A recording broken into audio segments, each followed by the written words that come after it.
I stepped out of the taxi, smoothing the front of my dress blues, the medals on my chest feeling heavier than usual.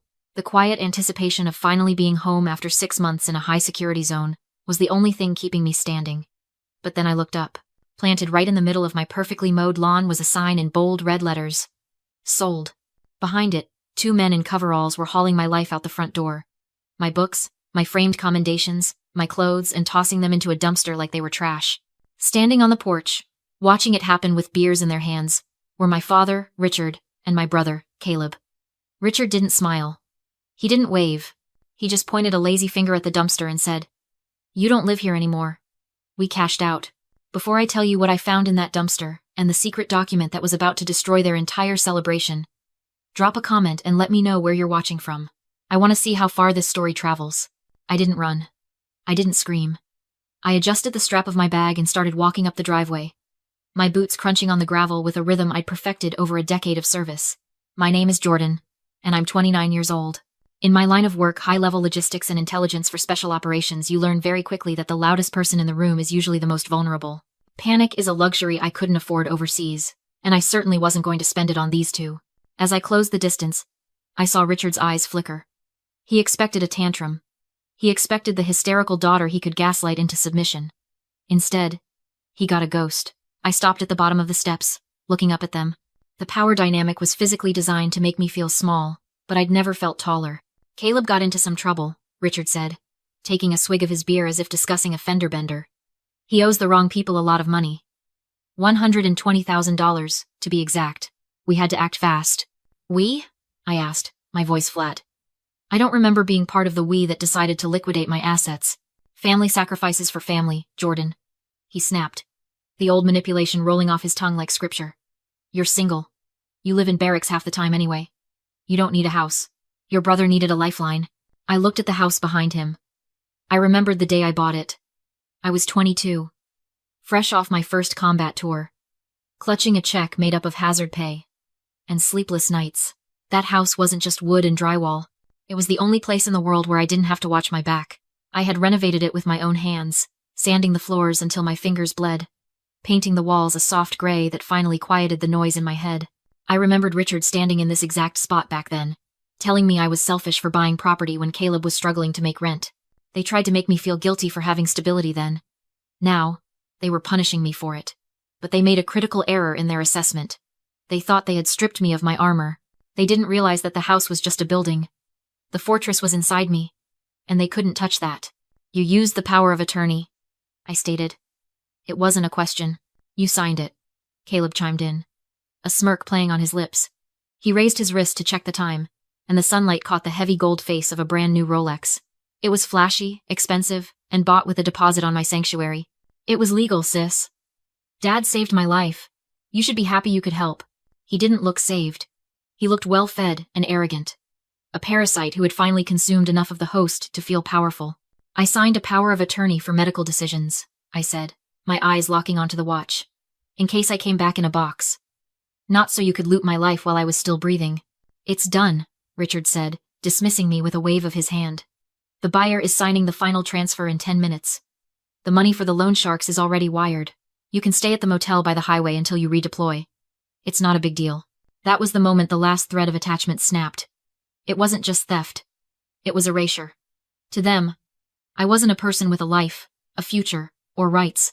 I was a resource to be harvested. I was an inventory item they could liquidate to cover their bad investments. They hadn't just sold my house. They had sold me. I looked from the Rolex to Richard's defiant glare. "Is the buyer here?" I asked. "She's inside doing a final walkthrough," Richard said. "Don't you dare make a scene, Jordan. She paid cash. We need this deal to close."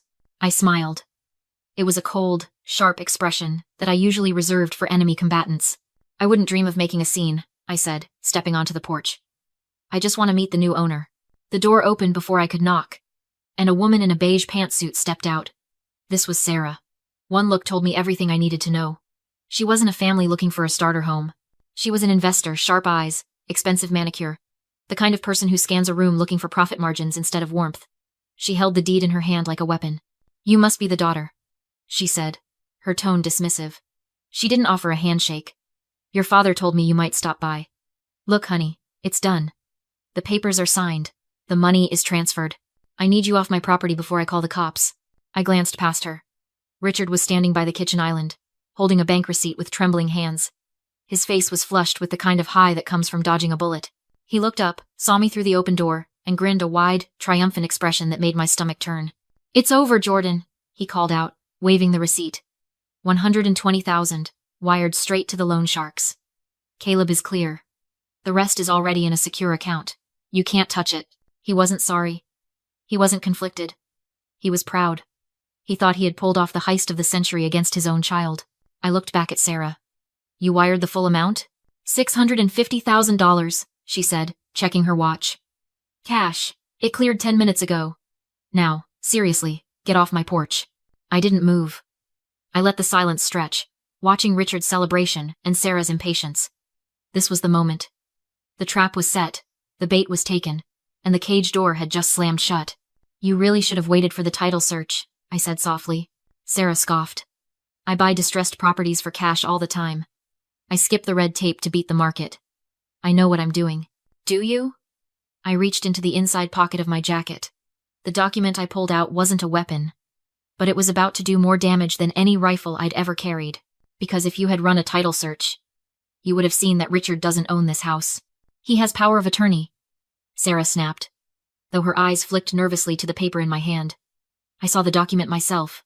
"He has a general power of attorney," I corrected, "which allows him to act on behalf of Jordan the individual.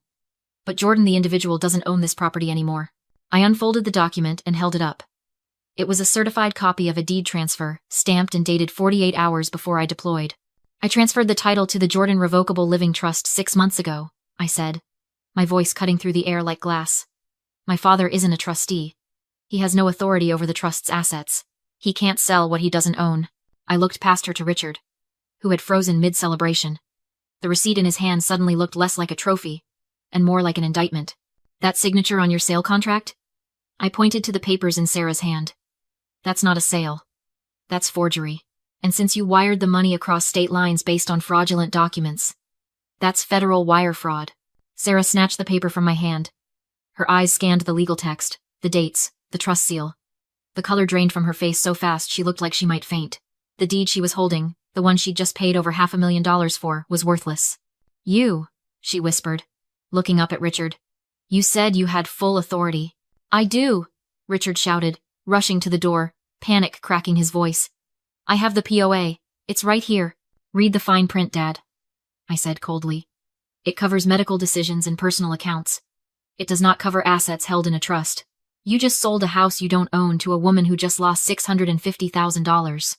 I turned back to Sarah. Her shock was rapidly mutating into a predator's rage. "Give me my money back," she hissed, turning on Richard. "Right now. Reverse the wire."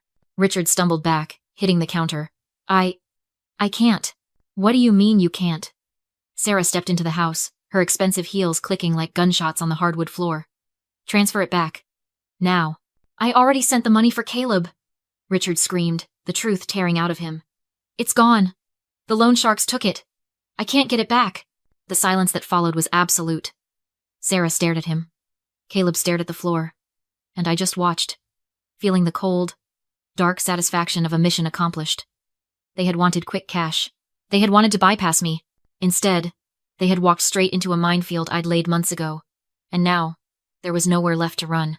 Sarah stared at Richard, her face contorted into a mask of pure, predatory fury. The businesslike veneer she'd worn minutes ago evaporated, replaced by the terrifying realization that she had just been conned out of more than $500,000. She took a step toward him, and for a second, I thought she might physically attack him. "You wired it," she said, her voice trembling with rage. "You wired my money to a criminal enterprise." "It was a loan," Richard stammered, backing away until he hit the refrigerator. Sweat was beading on his forehead, running down into his collar. I can get it back. I just need a few days. We can fix this." "Fix this?" Sarah laughed, a sharp, hysterical sound. "You don't have days. You don't have hours. You committed grand larceny. That money was from my investors. Do you have any idea what you've done?" She didn't wait for an answer. She pulled out her phone and dialed 911. "I want to report a fraud in progress. Significant theft." "Yes, the perpetrator is still here." Richard watched her make the call, his eyes wide and vacant. Then, Slowly, his gaze shifted to me. The panic in his expression hardened into something else, something ugly and familiar. It wasn't remorse. It wasn't guilt. It was the white-hot indignation of a narcissist who had just been exposed in front of an audience. You did this, he spat, pointing a shaking finger at me. I stood my ground, leaning against the doorframe with my arms crossed. I didn't sign the papers, Richard. I didn't wire the money. You knew, he screamed, his voice cracking. He lunged forward, stopping only because Caleb grabbed his arm. You stood there and watched me do it. You let me sign those papers. You let me send that money. I gave you a choice, I said calmly. I asked you if you wanted to tell me the truth. You chose to lie. You chose to double down. You set me up, he roared. He wasn't looking at me anymore. He was looking past me, out the open front door where Mr. Halpern and a few other neighbors had gathered on the sidewalk, drawn by the yelling. That was the real injury. It wasn't the handcuffs that terrified him. It was the humiliation. The loss of his carefully curated image as the benevolent patriarch. You wanted to humiliate me, he yelled, pacing the small kitchen like a trapped animal. You wanted your neighbors to see this. You wanted to make your own father look like a criminal. You are a criminal, I corrected. I just turned on the lights. I raised you, he yelled, rewriting history to protect his ego. I gave you everything and this is how you repay me? By tricking me?